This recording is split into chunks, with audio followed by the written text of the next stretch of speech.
Assalamualaikum warahmatullahi wabarakatuh.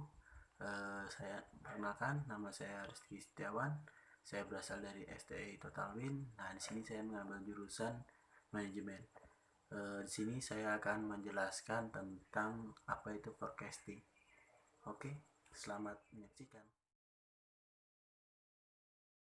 Oke, di sini saya akan menjelaskan tentang forecasting atau peramalan.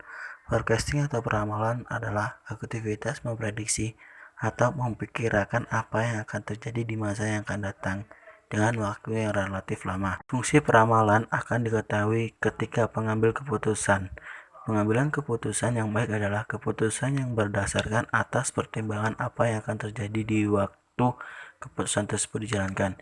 Jika kurang tepatnya ramalan yang sudah disusun, maka ramalan tersebut juga merupakan menjadi masalah yang akan dihadapi. Jenis-jenis peramalan yang pertama yaitu menurut Herianto. Peramalan menurut Herianto terbagi menjadi 3, yaitu peramalan jangka panjang, peramalan jangka menengah, peramalan jangka pendek. Yang pertama yaitu peramalan jangka panjang. Peramalan jangka panjang adalah peramalan yang meliputi waktu yang lebih panjang dari 18 bulan. Contohnya peramalan yang dibutuhkan dalam hubungan dengan penanaman modal, merencanakan fasilitas, dan merencanakan untuk kegiatan lindang. Yang kedua yaitu peramalan jangka menengah. Peramalan jangka menengah adalah peramalan yang meliputi waktu antara 3 sampai 18 bulan. Contohnya yaitu merencanakan penjualan, merencanakan produksi, dan merencanakan tenaga kerja tidak tetap. Yang ketiga yaitu peramalan jangka pendek. Peramalan jangka pendek adalah peramalan yang meliputi jangka waktu kurang dari 3 bulan. Contohnya yaitu peramalan dalam keterkaitan dengan merencanakan pembelian material dan membuat jadwal kerja serta menugaskan karyawan. Yang kedua yaitu peramalan menurut Heiser dan Roder. Yang menurut Heiser dan Roder, peramalan dibagi menjadi 3, yaitu peramalan ekonomi atau ekonomi forecast. Yang kedua yaitu peramalan teknologi atau teknologi forecast. Yang ketiga yaitu peramalan permintaan atau demand forecast.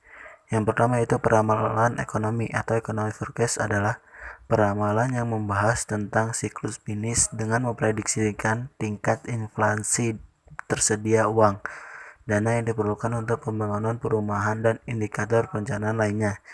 Yang kedua itu peramalan teknologi atau teknologi forecast.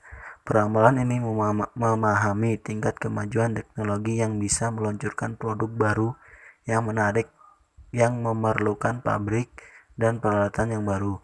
Yang ketiga yaitu peramalan permintaan atau demand forecast adalah proyek permintaan pada produk atau layanan perusahaan.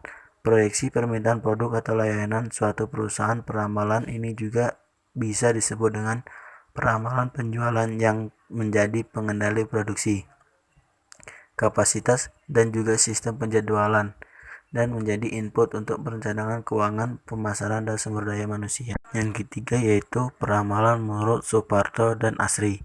Menurut Suparto dan Asri, peramalan menjadi 2, yaitu peramalan kualitatif dan peramalan kuantitatif. Peramalan kualitatif adalah peramalan yang berdasarkan pada masa lalu, sedangkan peramalan kuantitatif adalah peramalan yang berdasarkan data penjualan di masa lalu. Yang terakhir yaitu peramalan menurut Ginting. Peramalan menurut Ginting terbagi menjadi 2, yaitu peramalan subjektif dan objektif.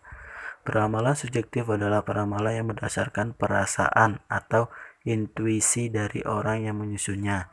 Sedangkan peramalan objektif adalah peramalan yang berdasarkan pada data yang relevan di masa lalu dengan memakai teknik-teknik dan metode dalam menganalisis data tersebut.